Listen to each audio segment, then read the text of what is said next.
O que é que aconteceu? A igreja definiu quais eram os livros, ela disse, esses eu quero que sejam inspirados, eu quero que sejam canônicos, ou foi uma questão de reconhecimento? Existe um debate sobre isso também, né?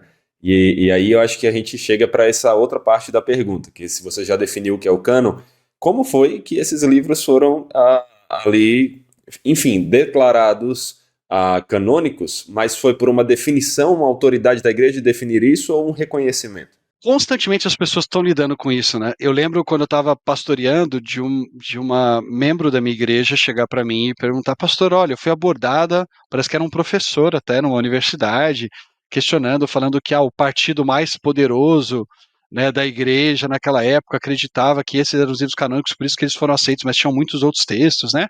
E a gente vai usar, aí a gente entraria até na discussão do Novo Testamento, mas ficando um pouco mais ao Antigo, o que eu sempre enfatizo quando estou dando aula de introdução ao Antigo Testamento é que o processo de reconhecimento canônico dos livros, ele é tão antigo quanto o processo de escrita dos textos bíblicos. Então a gente tem várias evidências de autores bíblicos citando já trechos bíblicos e reconhecendo esses trechos como palavra de Deus.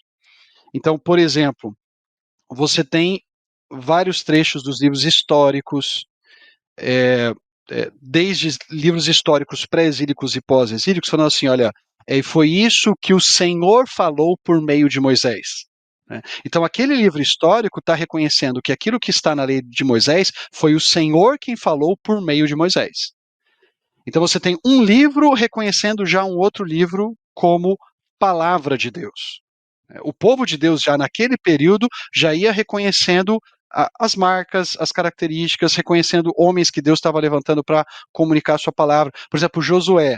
Né? Tem um trechinho de Josué capítulo 6, que é quando ele lança a maldição sobre Jericó, que é citado lá em 1 Reis, capítulo 16, quando Hiel de Betel reconstrói Jericó. E aí o texto vai dizer que ele perdeu o primeiro e o segundo filho conforme a palavra do Senhor por meio de Josué.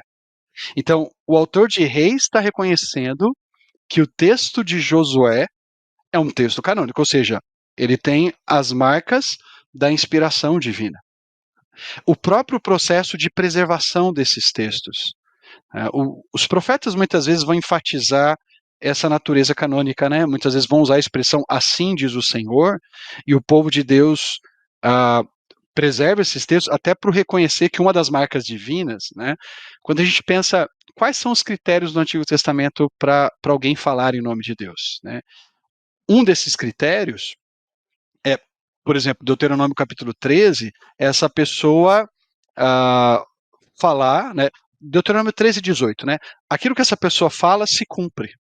Aquilo que essa pessoa fala realmente acontece, né? O segundo critério é, ela fala em nome de Deus e ela chama a adorar a Deus, porque se ela chama a adorar outros deuses, então não está falando em nome do Senhor. Então, muito do que os profetas falaram foi se cumprindo, né? O povo de Deus foi reconhecendo que de fato aquela palavra era do Senhor. Né? Então, quando eu penso em cânon, Saur, eu sei que outros autores vão falar muito, por exemplo, você pega até livros da Vida Nova, né, como Norman Geisler, ele tem uma boa introdução ao Antigo Testamento, ao Antigo Testamento não, perdão, uma boa introdução à Bíblia, né, tem uma excelente introdução à Bíblia ali, e ele discute a questão de canonicidade, ele vai dando alguns critérios, né, nem sempre esses critérios são muito fáceis de identificar. Por exemplo, a gente não sabe exatamente quem foi o autor de Hebreus, né? Ou a gente não sabe exatamente quem foi o autor de Samuel ou de Reis, mas o povo de Por mais Deus naquela contraditório que época. possa parecer, né? Considerando que é o primeiro livro de Samuel.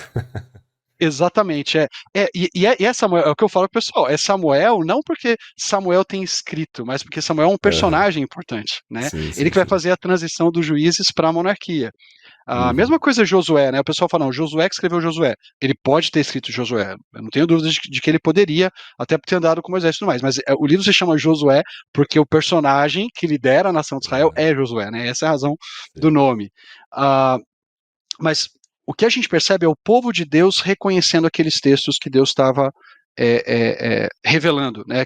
Aqueles textos que o Uhum. Senhor estava inspirando e deixando registrado para que pudesse guiar os crentes, para que pudesse guiar aqueles que faziam parte do povo do Senhor, seja na antiga aliança e agora também no Novo Testamento, na nova aliança, a viverem de acordo com o padrão dele, né? Então, provavelmente, hoje a gente não sabe quem foi o autor de Reis, mas o pessoal sabia, e sabia que era profeta, reconhecia ele como profeta, né? E por isso preservou esse texto. Sim. E é isso. E aí a gente aí tem uma discussão, né, sobre alguns textos que, né, que o pessoal... Porque os judeus posteriores, né, já posteriormente ao período bíblico, eles vão usar a expressão, né, do livro que contamina as mãos, para falar do livro canônico. É o livro que contamina as mãos. É interessante essa expressão, né? Mas é justamente o texto inspirado, né? Mas por E quê? houve, claro, discussões, né? Talvez...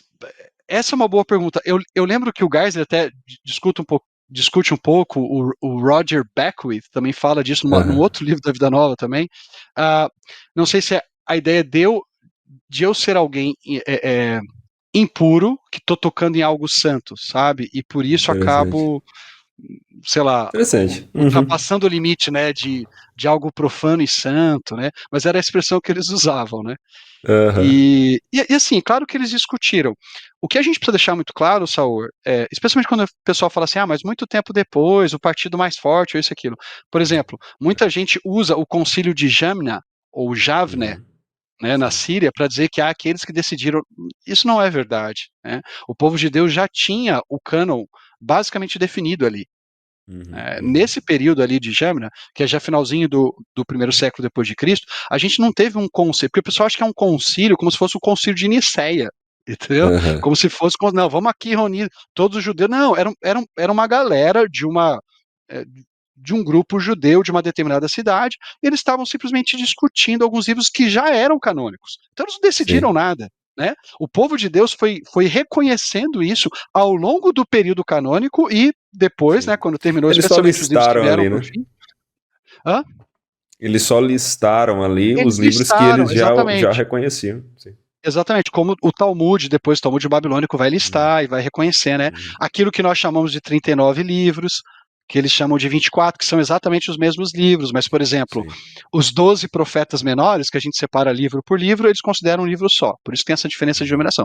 Mas é até bom a gente enfatizar, né, que o cânon protestante vai seguir justamente o mesmo cânon que os judeus têm, né? Exatamente os mesmos livros, né? Os chamados livros apócrifos, né, ou chamados de deuterocanônicos, eles são chamados assim porque só muito tempo depois a Igreja Católica Romana atribuiu a esses livros canonicidade, por isso que eles são deuterocanônicos, né? Mas nós protestantes cremos que eles podem até ter um valor histórico, né? Mas ou Jerônimo, o próprio Jerônimo, quando ele escreve o prefácio, um dos seus prefácios, ele fala, olha, esses livros aí, eles até são úteis para edificação, mas eles não têm o mesmo valor, a mesma autoridade que os livros que são, de fato, canônicos, né? Quando o Jerônimo está fazendo ali a tradução para a Vulgata Latina, né? Exatamente. Ele tem algumas cartas, né? E são os prefácios.